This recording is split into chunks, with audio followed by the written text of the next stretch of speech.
So the resurrection, let's get back to that just for a second. I mean, the thing about talking about the resurrection that's a hassle is that it takes, it's so beautiful a message. It's such a well put together, intelligent, totally cover all bases type of message that, you want to spend hours just telling, rapping about it and getting it basically getting it straight and making people understand, what the message really is. And so, okay, the resurrection, here it is. Basically, I'm going to try to boil it down for you as good as I can. And it's fucking simple. There's nothing like a big fucking complicated deal.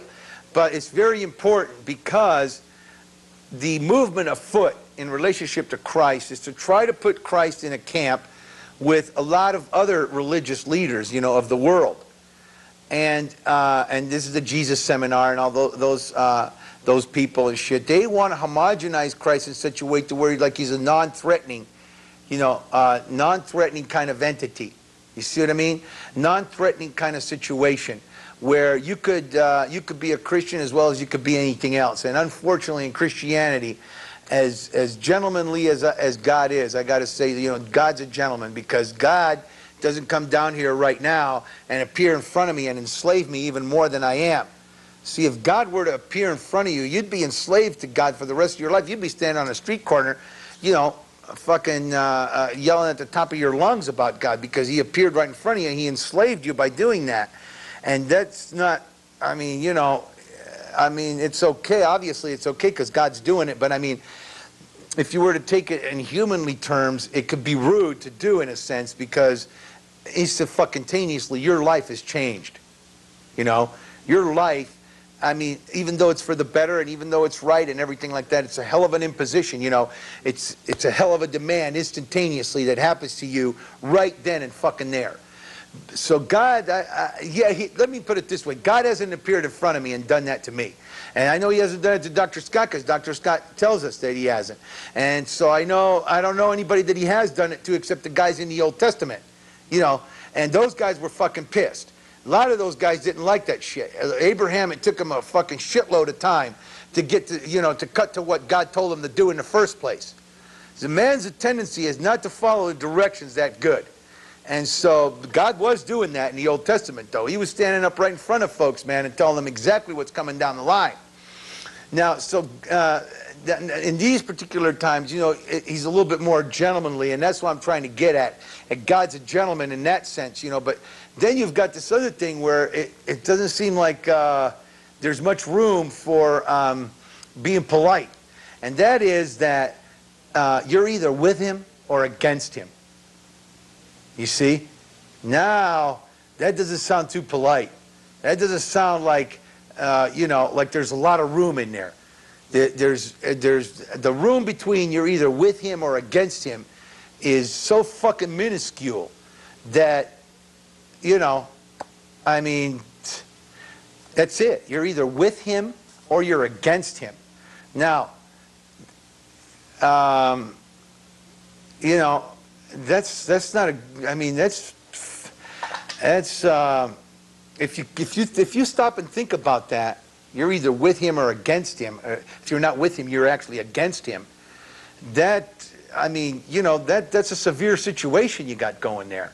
So the Jesus Seminar people and all the thrust that man can put into homogenizing Jesus into this acceptable character, that you can be with or not with, because he's this cool guy running around saying all these cool things, and that's all he is a human being doing this.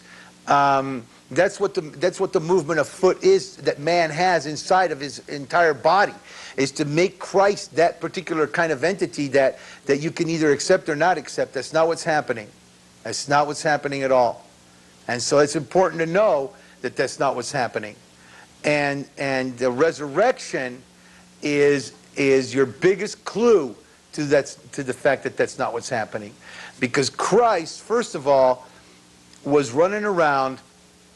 So anyways, I hope we got that straight. I hope we got that clear. That the world wants Christ not to be this threatening force that you either have to be with or you have to be against. You see, that's fucking, that's hard to swallow. Just stop and think about it when you get a chance. You know, you're either with him or you're against him.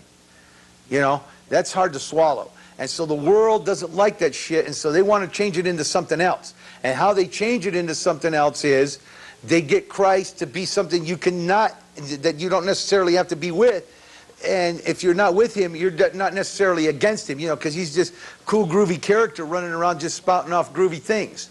See, he's not really to be accounted to. He's not really the Son of God, the Son of God. He's just, you know, another great religious leader. You know, unfortunately, Christ was running around saying things that great religious leaders don't say. Okay. Great religious leaders don't run around saying, I am the way, the truth, and the light. See what I mean? Great religious leaders run around, the first thing that makes a great religious leader is that he can tell about himself that he's got as many problems as you do, and he's trying to show you how to resolve those problems through a religious format. And the first thing you notice about a religious leader, or you should notice, is the guy's humble. So the guy's not running around saying, I. The guy you're looking at. You know, Christ was running around saying, I am the way, the truth, and the light. You know, pointing right to himself. When he asked his disciples, he said, drop every fucking thing you're doing and follow me. See, Christ was saying that. Follow me. In other words, fuck everything you thought you were doing. Follow me. And we'll take it from there. Now, that's what he was saying. And he was saying things like he saw Satan cast down from heaven. That he was there with God when all that shit was taking place. He was there. He was saying that. And so, you know, you've got, Christ is not a groovy guy running around saying groovy things. So I'll come back next week and I'll pick up exactly where I left off right now to talk to you and tell you about this resurrection situation, how important and how crucial and pivotal it is to Christianity. So I'll see you later.